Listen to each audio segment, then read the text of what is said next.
बच्चों, आज हम आपकी फर्स्ट फ्लाइट बुक की पोएम नंबर 4 पढ़ रहे हैं। How to tell wild animals, मतलब वाइल्ड एनिमल्स को कैसे पहचानें या हम वाइल्ड एनिमल्स को कैसे कहें कि ये कौन सा वाइल्ड एनिमल्स है। ये इसका मतलब हुआ, ठीक है ना। This humorous poem suggest some dangerous ways to identify और टेल वाइल्ड एनिमल्स। ये पोएम, ये हास्यास्पद पोएम, हास्य पोएम आपको बताती है कुछ खतरनाक तरीके जंगली जानवरों को पहचानने की। रीड इट अलाउड, इसको तेजी से पढ़ना है। Keeping to a strong and regular rhythm, और हमको इसमें कड़क और नियमित रिदम के साथ पढ़ना है। मतलब जैसे हम फर्स्ट स्टेंजा पढ़ेंगे वैसे ही अच्छी कड़क वॉइस में हमको सारे स्टेंजास पढ़ने हैं, ठीक है ना बच्चों। तो चलिए शुरू करते हैं।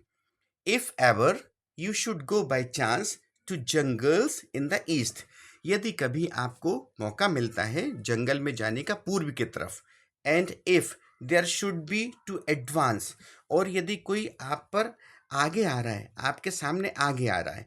अ लार्ज एंड टानी बीस्ट, एक बड़ा और हल्के भूरे और पीले रंग का जानवर आपके पास आ रहा है। If he roars at you as you are dying, वो ऐसे यदि दहाड़ता है जैसे दहाड़ सुन के आप मर जाएंगे, तो you will know it is the Asian lion, तो आप तुरंत समझ जाएंगे कि एशियन लॉइन है। तो बच्चों ये पहले इसकी बात हुई एशियन लॉइन की, इसकी, ठीक है ना। अब अपन बात कर रहे हैं दूसरे की। और if some time when roaming around, और कभी जब घूमते हुए a noble wild beast greets you, एक जो शानदार भव्य जानवर आपका स्वागत करता है। With black stripes on a yellow ground, पीली बॉडी पर काली धारियों के साथ। Just notice if he eats you, लेकिन इस बात का ध्यान रखिए कि वो आपको खा ना जाए। जस्ट नोटिस, इस बात का ध्यान रखिए, इफ ही ईट्स यू, वो आपको खा ना जाए। The simple rule may help you learn, एक साधारण नियम आपको ये पहचानने में मदद करेगा, ठीक है ना।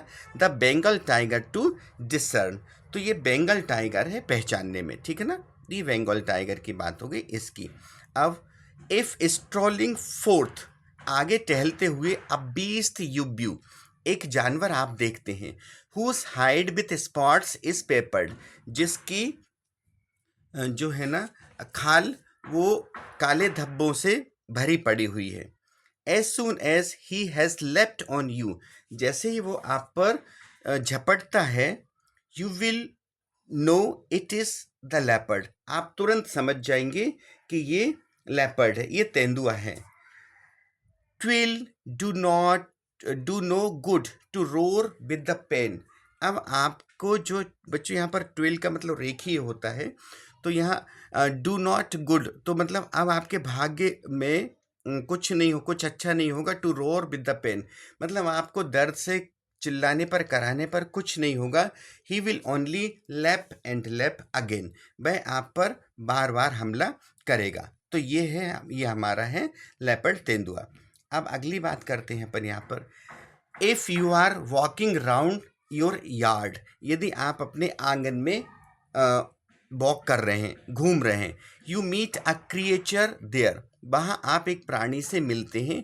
Who hugs you very very hard, जो आपको बहुत बहुत जोर से हक करता है, आलिंगन करता है। Be sure it is a bear, आप बिल्कुल निश्चिंत हो जाइए कि ये बेयर है, ठीक ना, मतलब ये भालू है। If you have any doubts, यदि आपको कोई डाउट है, इसमें संदेह है, तो आई गेस, मेरा अनुमान है, he will give you just one more caress, वो आपको एक बार और आलिंगन कर सकता है, एक बार और प्रेम का स्पर्श कर सकता है, ठीक है ना। तो ये बच्चों, ये जो भालू होते हैं ना, ये बहुत तेजी से हक करते, इतनी तेजी से कि आदमी मर जाता है उनके हक करने में। Though to distinguish beasts of prey, हालांकि इनमें अंतर करना, जो प्रे वाले मतलब जो शिकारी जानवर, उनमें अंतर करना है। अ नोविस माइट नॉन प्लस, एक जो नौसिखिया है ना, वो आपको भ्रमित कर सकता है। द क्रोकोडाइल यू ऑलवेज में, इसमें क्रोकोडाइल है। टेल फ्रॉम द हाइना दस, और इस तरह से हम लकड़बग्गे को भी देखते हैं। हाइना कम विथ मेरी स्माइल, लकड़बग्गा हमेशा मुस्कुराते हुए आता है। But if they weep they are crocodile, परंतु जो मगरमच्छ है ना वो हमेशा रोता है। But if they weep they are crocodile, परंतु वो जो रोते हैं ना वो मगरमच्छ है। एक बार बच्चों अपन इसको फिर से पढ़ लेते हैं इन लाइंस को। Though to distinguish beast of prey, हालांकि एक नौसिखिया शिकारी जानवरों में अंतर स्पष्ट करने में भ्रमित हो सकता है। ये नौसिखिया और ये भ्रमित, ठीक है ना बच्चों। इन दो लाइन को एक बार फिर से पढ़ रहे हैं अपन। हालांकि एक नौसिखिया शिकारी जानवरों में अंतर स्पष्ट करने में भ्रमित हो सकता है, मतलब ये कह रहे हैं कि जो अभी नया है, मतलब कोई पहली बार दूसरी बार शिकार करने गया है तो वो क्या करेगा, वो इन जानवरों में अंतर करने में भ्रमित हो सकता है। तो क्या है कि crocodile you always may tell from the hyena दस, लेकिन ऐसा व्यक्ति भी लकड़बग्घी और मगरमच्छ की पहचान तथा उनमें अंतर सरलता से कर सकता है। तो वो व्यक्ति जो जो मगरमच्छ है, क्रोकोडाइल है या जो हाइना है लकड़बग्घा, उसमें आराम से अंतर स्पष्ट कर सकता है। वो बता रहे हैं क्या कि हाइना कम्स विथ मेरी स्माइल, हाइना जो आता है, लकड़बग्घा जो आता है वो हंसते हुए आता है, खुशी की स्माइल रहती है। But if they weep they are crocodile, परंतु जो आंसू बहाते हैं, जो रोते हैं, वो हमेशा क्रोकोडाइल हो सकते हैं, वो मगरमच्छ हो सकते हैं। तो बच्चों यहाँ पर ये पहचान उन्होंने बताई। अब अगला देखिए, a true chameleon is small, एक जो ट्रू कैमिलियन है, एक वास्तविक गिरगिट जो है ना वो स्मॉल होता है, छोटा होता है। A lizard sort of thing, एक छिपकली की तरह छोटा जीव होता है। He hasn't any ears at all, उसके कान नहीं होते बिल्कुल भी।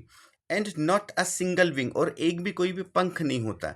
If there is nothing on the tree, यदि पेड़ पर कुछ नहीं है तो आप देख सकते हैं वह दिस द कैमिलियन यू सी, तो आप देख सकते हैं कि वहाँ कैमिलियन हो सकता है। If there is nothing on the tree, यदि पेड़ पर कुछ नहीं है तो this the chameleon you see, आप देखते हैं तो वहाँ गिरगिट होता है। तो बच्चों ये यहाँ पर